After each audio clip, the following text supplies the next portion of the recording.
Welcome. We are visiting basic structure values of the Constitution of India.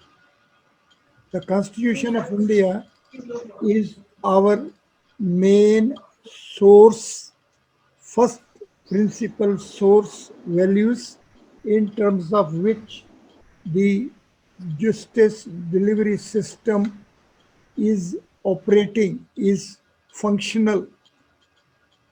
The Constitution of India unfolds itself in terms of its preamble. Preamble of the Constitution of India is the first source charter, it is the first reservoir, and the preamble of India is having 11 basic reservoir values formulations. These are: number one, we the people; number two, India; number three, sovereign; then it is secular, socialist, democratic, republic; it is justice, liberty, equality, and fraternity. Therefore, we as students of the basic structure values of the Constitution of India shall visit these 11 word formulations. I call it formulations as these are not simple, ordinary dictionary meaning carriers. These are the reservoirs full of values.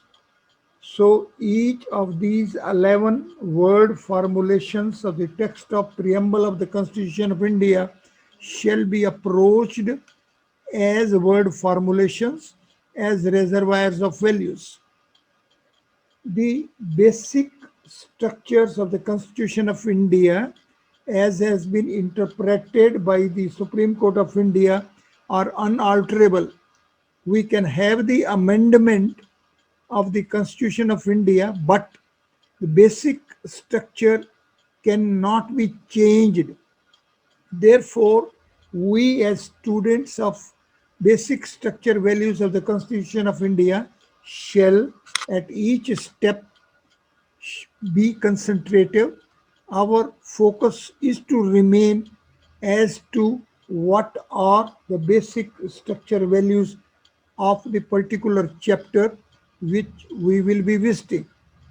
Today, our focus is to remain upon the fundamental duties. Chapter of fundamental duties, it is single article chapter. It is Article 51A. Here in the table, it is wrongly mentioned as a section. Take it that it is an article. Article 51 of the Constitution of India has been added subsequently. In the original text, this chapter was not there. It has been inserted by way of amendment. Now, these fundamental duties, as it is mentioned, as is the title, these are like the directive principles where legally punishment thereof or any other implications thereof as such are not mentioned here. However, these are fundamental. These fundamental duties are complementary and supplementary of the fundamental rights. Therefore, we have to now approach this text, this chapter, this part 4A of the Constitution of India, added subsequently as fundamental duties as a single Article 51A, and it as such is an enlistment of 11 fundamental duties, A to K. This article has 11 sub-articles, subsections, subparts. The first of it is, it right there, it shall be the duty of every citizen of India. So it is only for the citizens of India. It is not for those who in any way remain domiciled in India but being not citizens. These duties are not being cast upon them. It shall be the duty of every citizen of India.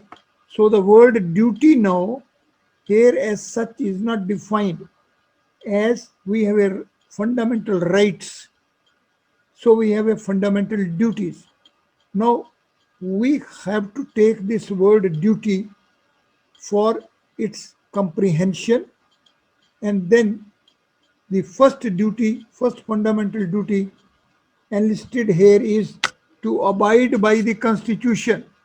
You see, we, the people of India, has bestowed, adopted this Constitution for us. And by this very Constitution, we are casting duties upon us as citizens. And the first duty being cast is to abide by the Constitution and respect its ideals and institutions, the national flag and the national anthem. You see, the duty is to abide by the Constitution. So we have to be law abiding citizens. And then it is said we have to respect. Abiding the Constitution is added that it should be respectful abiding. And this respectful abiding is to be to its ideals and institutions. So, what we have to abide is respectfully its ideals and institutions. And then it is added for the national flag and the national anthem. Therefore, we shall visit this duty as it is a very big duty. It is expecting that we as citizens of India will be respectful to the ideals, institutions, national flag, and national anthem. As far as the national anthem and national flag are concerned, these are specific in their values, specific in their text, specific in their specifications. But as far as the institutions are concerned, some of them are specifically mentioned.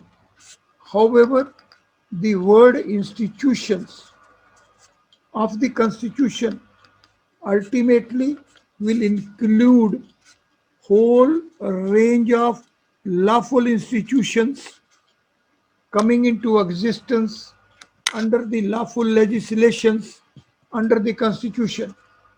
And then the word is ideals. The most important word formulation here is ideals.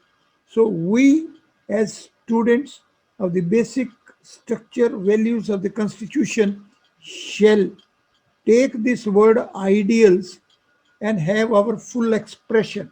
See the dictionaries, see the authorities, and sit, meditate, and give full expression to what are the ideals of the Constitution of India. To when we will be searching for the ideals of the Constitution of India, naturally our first visit will be to the preamble.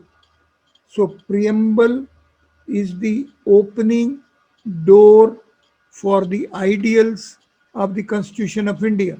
All what we the people of India have taken as our ideals to constitute India as a sovereign, democratic republic of socialistic and secular values for liberty, for justice, for equality, for the fraternity. So these all word formulations as such will come under the basic word formulation ideals. So, first duty, we have to pose to ourselves how far we are respectfully doing this duty. And the first step for respectful performance or abiding is that we should know the Constitution. If we will be knowing, only then we will be abiding. Therefore, the education regarding the ideals of the Constitution of India is naturally to begin with the text of the Constitution of India, particularly the basic structure values of the Constitution of India, to be made a compulsory subject of instructions at all levels of schools, colleges, and universities, and even subsequent thereto. We, the citizen of India, have been caused constitutional fundamental duty that we will be abiding the Constitution and we will be paying respect to its ideals and institutions, national flag, and national anthem. The second duty caused under this chapter is to cherish and follow the noble ideals which inspired our national struggle for freedom. Therefore, when it is expected that we should cherish and follow, it is not only to cherish, we have to cherish to follow what the noble ideals. Therefore, there shall be an enlistment by us what these noble ideals are. And then, for it, naturally, we should be through the history of our national struggle for freedom. When we say that first war of India independence is 1857, then naturally it should be subject of instructions at all levels, and further we as citizens shall be through this history and we shall cherish and follow these noble ideals. The third duty cast upon us as citizens is to uphold and protect the sovereignty, unity, and integrity of India. See how big duty it is, how it is of very wide spectrum of the cherished values. We have to uphold.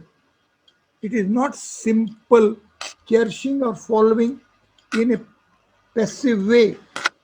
This duty is of active participation. We have to uphold and we have to protect. Now, this upholding and protection is step ahead of the expectations of to cherish and follow. To cherish and follow is one state, but to uphold and protect is another state. Here, much more active participation is expected. We cannot be silent spectator to the situations where the protection of the sovereignty of India, protection of the unity of India, protection of the integrity of India is being violated. It is a very big difference of the expectations which in second duty is to cherish and follow, and it is here to uphold and protect. Therefore, we as students of the basic structure values of the Constitution of India, while will be face to face with these duties, we shall express ourselves fully as to how much we have imbibed and how much we are prepared for this performance of a duty. The next fourth duty is to defend the country and render national service when called upon to do so. See, it goes a step further ahead to uphold and protect. Initially, as over and above the cherish and follow may imply as if something is voluntary in a different nature, but when to defend the country and render national service when called upon to do so is taking us a step further, that we shall be prepared, that we have to come up fully for defending the country. It is something like a situation where compulsory service of the military order may be also there. So this duty is a bigger state of preparation. It's a bigger state of preparations on the part of each and every citizen, that one is to be ready to defend the country and render national service when called upon to do so. The fifth duty is to promote harmony. See, it goes a much step further. Now, question comes to be a promotion. We started with abiding and respect, then we had a cherish and to follow. Now we have to uphold and protect. The step ahead is to defend the country and to render service. And now it's the fifth stage. It is coming to be to promote harmony and spirit of common brotherhood, as is in the preamble, fraternity. So that value of the preamble is being legislated as a duty, as a fundamental duty, and it is to promote harmony. It is not going to be of any simple state of mind. It is an active, transcendental state of mind.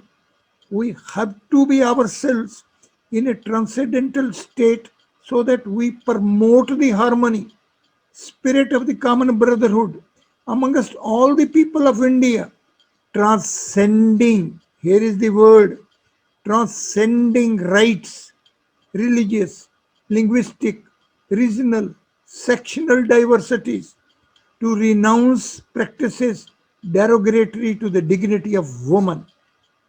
See how big is this domain of the duty cast upon the citizens by the Constitution. When we look, when we will have introspection, when we are face to face with the existing state of Indian society, our civil society, then we shall feel that this duty to promote harmony and spirit of common brotherhood amongst all people of India, transcending religious, linguistic, and regional or sectional diversities, to renounce practices derogatory to the dignity of the women. See at what level we, the Indians, as citizens, as society, are at present, when the mirror of our conduct, behavior, and devaluation of the levels where the dignity of women stands placed at present. The sixth duty is the duty which goes a much further to value and preserve the rich heritage of our composite culture, to value and preserve the rich heritage of our composite culture. Step ahead, to protect and improve, the national environment, including forests, lakes, rivers, wildlife, and to have compassion for living creatures. I now remember, and it resounds in my mind, when in the previous sessions, Subhash has pointed out the PIL having been filed in the Supreme Court, whether this right of life is for the living creatures as well. It may or may not be a fundamental right to that extent, but certainly it is a fundamental duty of each citizen to protect and improve the national environment, including forests, lakes, rivers, wildlife, and to have compassion for living creatures. It may not be a fundamental duty of the living creatures, but certainly it is a fundamental duty of the citizens to have compassion for the living creatures. Therefore, while we are visiting the basic structure values of the Constitution of India, we have to be conscious enough. We have to distinguish it well when is the case of fundamental duties. These may be at present is in a self-imposed state. At this level, initially, these may be taken as a simple non implementing domain. There may not be penal provisions as such here inherently, but certainly it puts us at a big transcendental state that we have to protect and improve. And then to develop this scientific temper, see what is the expectation, see what is the delicate feature of this duty cast upon us to develop the scientific temper, humanism, and spirit of inquiry and reform. See, scientific temper, humanism, spirit of inquiry and reform. I don't think in more better word formulations this duty could have been drafted. It has been drafted in such a delicate, fine features that we, the citizens of India, have to think again whether we are worthy to be called as citizens of India when we are not coming up to the expectations of these fundamental duties.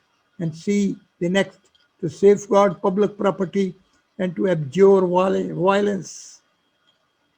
See ahead, to strive towards excellence. We have not to remain at the mundane level. The duty cast upon us is we have to strive towards excellence, where in all spheres of individual and collective activity, so that the nation constantly rises to higher levels of endeavor and achievement. See the spirit behind this chapter of fundamental duties. We, the people of India, have cast upon ourselves this fundamental duty that we will striving towards excellence in all spheres of individual and collective activity, so that the nation constantly rises to higher levels of endeavor and achievement. And finally, who is a parent or guardian to provide opportunities for education to his child, as the case may be, ward between the age of 6 and 14 years. See how big is the expectation of the Constitution of India in the form of the fundamental duties, as that we as parents and guardians have to see that wards between age of 6 and 14 years are provided proper opportunities for education, as the case may be. Therefore, let us read, let us reread, let us imbibe these values. These values, once will be imbibed, it will be of a blissful state when we can proudly proclaim to ourselves that really we are worthy citizens of India of the basic structure values of the Constitution of India. Thank you very much. Thank you. Thank you, sir. Thank you.